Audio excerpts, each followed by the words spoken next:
I'm James Thomas. I'm a tester at Invika, but I also specialise in web accessibility training and consultancy. And I'm Laura Kishimoto. I'm an engineering manager here at Invika. I work closely with our delivery teams and clients to follow best practice for front-end development, including accessibility. And today, we're going to give you the tools you need to make your content accessible. A website is only as accessible as its content. To be accessible, your content should be easy to understand, well-structured, and easy to navigate. Accessible content should also be compatible with assistive technology, like screen readers and alternative input devices. But before we start, I want to reinforce the relationship between usability, search engine optimization, and accessibility. These are all broad fields, but they share the same goal of making it easy for users to find and interact with content. Therefore, any content improvements you make with accessibility in mind may also improve your site's usability, search engine optimization, or both. So now let's talk about some of the key components of accessible content. First, it's important to give your content meaning through the use of semantic HTML. How you create your content depends on how your website's built. Some of you will be using a WYSIWYG format with a formatting toolbar, or others might be editing HTML directly. Either way, it's important to note that HTML is on every website. The elements of HTML are the building blocks of the web and tell the browser how to display them or what type of content they are. It's important to use the right HTML elements for your content. Many of them have different semantic meaning and therefore have an impact on accessibility. Because of this, it's important to use a footer element for your footer and headings for your headings instead of just larger or bolder text. Screen readers use these elements to determine page structure and help a user navigate by making sure your footer is actually a footer and headings are actually headings. You are helping people better understand your content. Also, search engines use these elements to validate the quality of your website, and this has a direct impact on your SEO. Let's look at some examples of HTML elements. First, there are elements to structure your page. Every website should have a header, main, and footer element. These are key page regions. There are also other optional sectioning elements like section, nav, aside, and article. Within editable areas, you can have elements to help structure your content. These include headings, paragraphs, lists, tables. And there are also interactive elements like links, buttons, and form inputs. Each of these have a different behavior associated with them. Now, you might not have access to all of these HTML element types, but it's useful to know what they are and how they should be used. So, in short, it's important that we use the right HTML element for your content. Using headings instead of bold or large text and paragraphs instead of multiple line breaks is important to help people understand your content. And don't reinvent the wheel. Relying on native HTML elements helps make sure that the semantic meaning of these elements is preserved and that assistive technology users are not left behind. Now let's look at site navigation. When we think about content accessibility, we typically mean the content on the page. But if users can't find this content, then it's by definition not accessible. So users with disabilities might use different approaches for navigating your site and in order to find the content they're looking for. As well as your main navigation, you should optimize secondary or sidebar navigation for navigation within site sections, as well as on-page breadcrumbs that tell users where they currently are in your site hierarchy. Some users might prefer to use search instead of navigation menus or landing pages. You should therefore ensure that your site search returns relevant results with useful titles and summary text. Finally, don't forget the less prominent forms of navigation, such as header and footer links and a global sitemap. Ensure that these links are kept up to date and remain relevant as your site grows and evolves. Be careful to use meaningful link and button text. This means that users should be able to guess where a link will take them or what a button might do just by its text. Most importantly, never assume that your users know your site as well as you do. If you can, do some user testing to find out whether your perception of the ideal site structure matches up with user expectations. Content structure helps users to make sense of your content and makes it possible for assistive technology to present that same content in alternative formats. You can structure your content by arranging it into headings. Every page should have a top-level heading, which is a H1, and below that you can have multiple H2s. Below every H2 you can have multiple H3s, and so on. It's important to structure headings in this hierarchical structure. Never skip from H2 to H4, for example. You can also group related content together using list elements. Presenting key points, instructions, or links to relevant resources in a list can help screen reader users to make sense of your content and quickly find what they're looking for. You can also help your users to find important content using semantic formatting, such as EM for emphasis or strong for importance, but use these sparingly. Overall, however you decide to structure your content, don't forget our good friend, semantic HTML. Use the WYSIWYG tools or HTML elements that are available to you for their intended purpose. Once you've structured your content into headings and lists, you can start thinking about the content itself and the way that it's presented. Make sure that you're using plain and simple language in your written content. Avoid jargon and explain technical terms and acronyms the first time they're used on a page. Consider also the readability of your content for users with visual and neurological impairments. You should consider color contrast, which means ensuring an adequate contrast ratio between the foreground and background elements. This is also impacted by text size, which should be generous, at least 12 points, which is 16 pixels. Choosing clean sans serif fonts is also very helpful, especially for body text. For people with dyslexia especially, you can make your text more readable by increasing line spacing and avoiding too narrow or too wide columns. You should also make your content skimmable. Use visual signposts like headings and lists to break up your content and split long passages of text into multiple paragraphs. Here's a quick example of content that has been optimized for readability. The narrow columns, increased text size and line spacing, plus sharper color contrast all work together to make this content more accessible and easier to read. Now let's talk about how we convey meaning. We often use color to convey meaning in our world. For example, green and red. Green is associated with things that are good or correct or on time. And red is associated with things that are bad or wrong or late. Using color in this way is impactful and intuitive.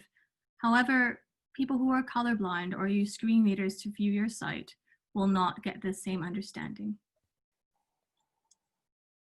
On our sites, we use color to convey meaning in a couple of ways. First off, we use it to display status. For example, form validation or site messages. We also use it to group or relate items. Legends on charts, for example. Using color in this way to convey meaning is actually really useful, but don't use it alone. We can supplement the meaning of color by using text or icons so that we can make sure that everyone can understand what we're trying to communicate. Here's a quick example. We have a few labels to indicate status. Thing 1 is green, so we might interpret it as passed or okay.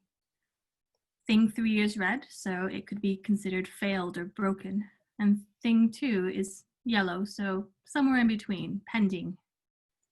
But this meaning is lost to people who can't see this color. For example, people who are using a speech-to-text device. So how can we make this understandable to everyone? Here's a new version. We have reinforced the meaning with icons. Now, these icons aren't just decorative, they are meaningful and therefore should have accessible text associated with them. In this case, we might have alternative text. Green, the check mark, might say passed. Red, the cross. The icon might read as failed, and the one in between might read as pending. So conveying meaning in 3 ways, with color and icons, plus accessible text, make sure that we are presenting our content in a way that everyone can understand. Not all content on your site is text though, and this content should be made accessible too. Starting with images. There are 2 main types of images on your website, non-decorative images and decorative images. Non-decorative images are essential to understanding your content. They are meaningful. Decorative images are usually icons or dividers. Sometimes they're redundant images that are already represented in the text on your page. Both of these types of images should have alternative text set for them, or alt text. Decorative images should have this value set to null or a blank string, so nothing. Otherwise, a speech-to-text user might hear the file name, which is not desirable. Non-decorative images, or essential images, should have a meaningful representation of what that content is trying to represent. This description is read for screen reader users, but is also presented to anyone for who the image did not load. More on images. Don't trap text within the images. This text is inaccessible to screen readers. It also presents zooming in and changing text color and copying content. These are all ways people might be using your site. One exception to this is logos. Logos should be presented with alt text that is set to the brand name, so a non-sighted user will have the full understanding of what that image is representing. Videos should always have captions or transcripts presented alongside them to be accessible. Platforms such as YouTube automatically generate these captions and transcripts from speech they detect in your video. Now, we all probably know that this automatically generated text is often imperfect, but they provide good editing tools to help you update and then download and present this content to your users. You can also use the tools to add captions for any non-speech noises, such as music or machine noises or anything else represented in your video. Data should generally be presented in tables. Table elements are semantic HTML elements. They have meaning and can help a user navigate your content more easily. Be sure to use some other elements related to tables, such as table head, table footer, caption, etc. These will provide more context and more usability tools for your users. Charts are also a visual way of presenting data. We recommend using third-party tools such as HighCharts because they provide multiple ways of navigating their content. Accessibility is very hard for visual formats, so it's good to rely on third-party tools that have already solved these problems in order to present your data. And other files, downloadable files such as PDFs and text documents, also should have some accessibility considerations. Structure and headings, as we discussed before, and using clear language are good ways to start to make your document accessible. There are many guides and tools online to help you do this. Let's briefly look at a chart. As I said, charts are very visual and therefore have many accessibility considerations. This chart shows the use of common screen reader tools. In this representation, it's an image, so alt text won't really present the data well. The legend at the bottom uses color, and that is inaccessible to those who cannot see the color or see at all. Here is the same chart presented in HighCharts, our third-party tool. They supplement the labels and the legend with patterns and shapes so that you're not only relying on color to connect the labels to the lines. There are also additional labels within the chart beside the line it represents to help people understand. High charts also has excellent navigation features. You can navigate the content with either a mouse or a keyboard, and each node will show additional content for that point. However, this is not enough for a person using a screen reader, so we need to account for that. High charts allows for consuming content in multiple ways. In addition to allowing images to be downloaded in different formats, a user can download the CSV or XLS or view a data table of the content. This provides an alternate way of viewing and consuming your content that is fully accessible to screen readers. The more accessible your content is, the more consumable your content is, the more accessible it is. So taking advantage of tools like high charts that help us do this is a good way to represent your content online. And finally, we're going to look at the content that you put on other websites. For example, social media. Many of the rules that we've talked about previously about good structure and plain language still apply here. However, there are some specific things to consider for social media. Many of our posts rely heavily on images and video. So we need to try to make sure these are accessible. Check your preferred platform for their accessibility features. You may need to enable this in your settings. For example, Twitter does allow alt text on your images, but Facebook does not. Also, remember to check your social media dashboards. Do Hootsuite and Buffer allow you to post accessibly? And if not, provide the content where you can. Add your captions or your transcripts to the post body or a follow-up comment. Providing the content in this way is not ideal, but is better than not providing it at all. Using emoji on social media is a fun way to add personality to your posts. It's a really succinct way to add complex emotion references or cultural references in just a few characters. But we need to consider how speech-to-text devices interpret this content. They read out every character. For example, red heart or face with rolling eyes.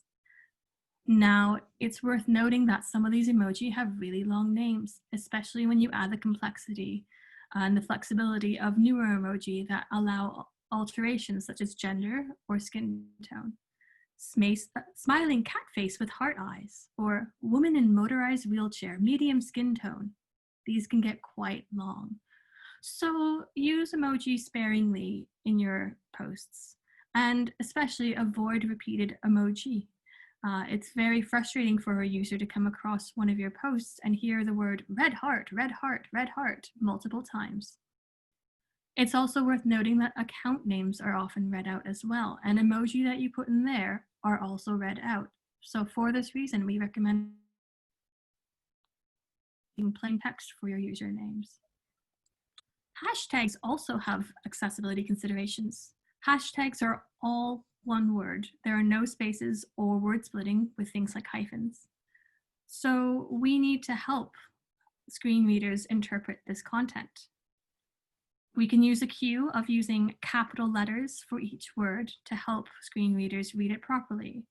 Using capital letters in this way is also good for sighted users. It makes it easier to remember, understand, and interpret your hashtags. One example we have is today's hashtag, GreatCX for all. When listed as lowercase, screen readers read this a little incorrectly. They say Greeks for all. Now, it's a great sentiment, but not our intention. Fortunately, our marketing team was aware of this, and they used capital letters in the hashtag. Now, with this format, in the same letters, but with using capital letters, this is now accessible and readable by screen readers as GreatCX for all. So, what have we learned today? We should give content meaning by using semantic HTML. We need to help users find the right content by optimizing our navigation. We should structure our content well and use a really good heading hierarchy.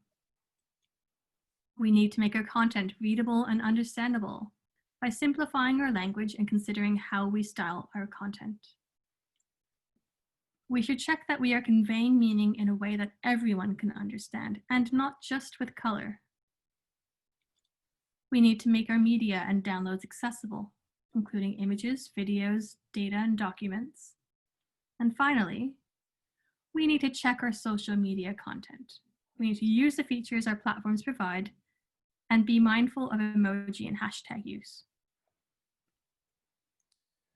Now, if you watched Alina's talk before lunch in a conference today, you'll have learned how to perform a quick and dirty accessibility audit. This will help you to find content accessibility issues, but there's some additional ways that you can put your content through its paces. To help you think about testing for content accessibility, here's some questions you can ask yourself as you review your content. Firstly, can you use a keyboard to navigate your site and browse for your content? You can use the tab key to navigate around the page and look out for elements and buttons, such as buttons and links that have been missed.